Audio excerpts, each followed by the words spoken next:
मगाशी 4 झाडं बघितली ही आणि ह्याच्यानंतर आता आपण अजून 2 झाडं बघूया की आपण वेगवेगळी काढायला दाखवते. जे तुम्हाला आवडेल ते तुम्ही तुमच्या चित्रात काढू शकाल. आता आपण काय बघूया, नारळाचं एक झाड काढूया.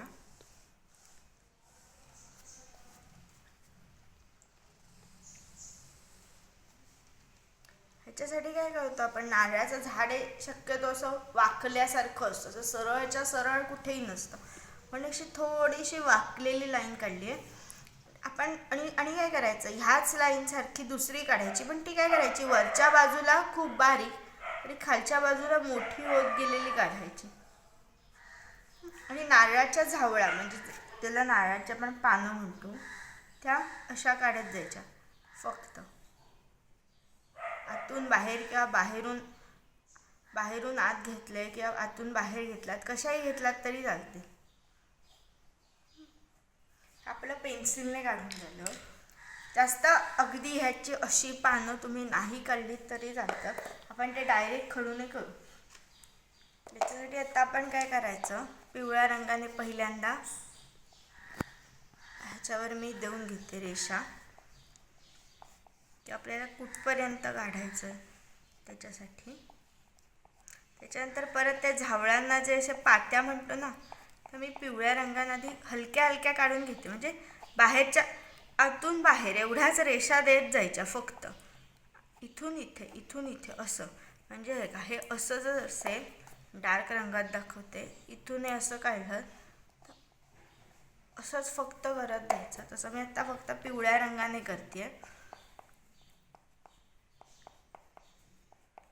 त्याच्यावर आता हा पोपटी रंग, त्याने मी थोडं करते.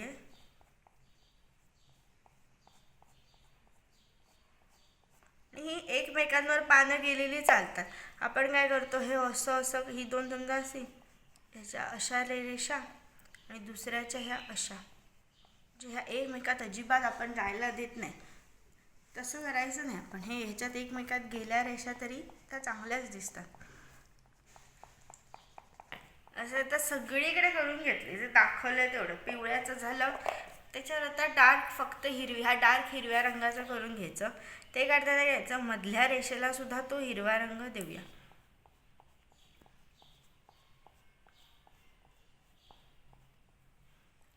तसंच तुम्ही आतून बाहेर किंवा बाहेरून आत, ह्याला काही नियम नाही की कसंही काढा. तर मला कसं आतून बाहेर जमतंय, मग मी तसं काढेल. एखाद्याला बाहेरून आत काढायच्या असतील रेषा, तसंही चालेल, त्याला काही नसतं. आता ह्या फक्त अशाच पद्धतीने सेम हिरव्या रंगाने करून घ्यायचं.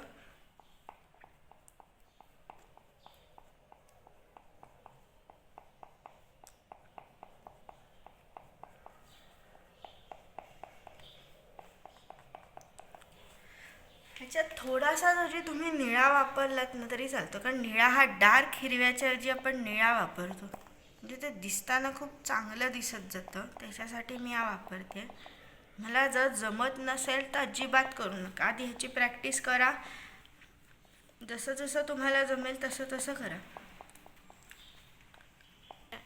जे आपण आता हे निळ्या रंगाने करून घेतलं, हे झालं वरच्या भागाचं सगळं झालं. खाली आपण त्याला नारळ काढतो. नारळ हे डायरेक्ट तुम्ही चॉकलेट रंगाने गोल गोल काढायचे. नारळ झाले. ते नाही काढले तर अगदी म्हणून काय सगळ्याच झाडांना नारळ असतात असं पण नाही ना. आता मी हे डायरेक्ट दाखवले. जर नारळ तुम्हाला डायरेक्ट काढता येत नसेल, तुम्ही आधी पेन्सिलने गोल काढून घ्या, त्याच्यावर रंगवा. असं केलं तरी चालेल. आणि आत्ता आपण हे काय शिकतो, आत्तापर्यंत काय शिकलं, काळ्या स्केचपेनने बॉर्डर करून कसं रंगवायचं. पण आपलं पहिल्यांदा काय व्हायचं, नुसतं पेन्सिलने काढून त्या रंगाने चांगलं नाही दिसायचं. म्हणून आपण ऑब्जेक्ट ड्रॉइंग करण्यासाठी काळ्या स्केचपेनने बॉर्डर करून त्याच्यात रंग भरले. आणि आत्ता आपण काय हे शिकतोय की डायरेक्ट पेन्सिलने काढून त्याच्यावर रंगांनी कसं काढायचं, कारण हे पण आपलं खूप छान दिसतं. म्हणजे आपल्याला टेक्निक माहिती नसतं, एवढंच असतं. आता आपण ह्याचा एक खोड रंगवण्यासाठी हा चॉकलेटी रंग देऊया. आता मी हा हलका देऊन घेते, कारण मला त्याच्यात दुसरा रंग मिक्स करायचा आहे. हलका देणं म्हणजे काय करायचं, रंग की कागदाचे जे मधले पांढरा भाग आपण म्हणतो, कागद आपला पांढरा असतो. आणि कागद पण पांढरा का असतो तुम्हाला माहिती आहे, कारण पांढरा रंग हे 7 रंगांचं मिश्रणाने पांढरा रंग तयार असतो.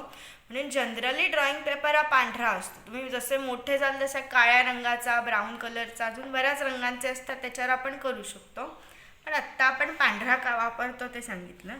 आणि ह्याच्यामध्ये जे पांढरे आहेत त्याच्यात परत दुसरा रंग डार्क दिला मी, हा दुसरा जो चॉकलेटी म्हणतो ना आपण त्याच्यात आपण. आणि हा काळा रंग जो आहे तो एकदम कडेने त्याच्या वर हलका द्यायचा. आणि काळा हा रंग असा आहे कुठच्याही रंगावर तुम्ही दिला तरी तो उठूनच दिसतो. त्याच्यात मी बोटात येते. आणि आपण नारळाच्या झाडावर बसतो, मध्ये अशा बारीक रेषा असतात, ते नुसत्या मी अगदी काळ्या रंगाने ह्याच्या दिल्या. हे मगाशी म्हटल्याप्रमाणे हे दिसतं. आपण हे टिश्यू पेपरने अगदी थोडंसं पुसून घेतलं किंवा हे मगाशी मी जसं बोटाने फिरवलं तसं केलं तरी म्हणजे मग शेवटी रेषा द्यायच्या, कारण ते आपल्याला पुसायच्या नसतात.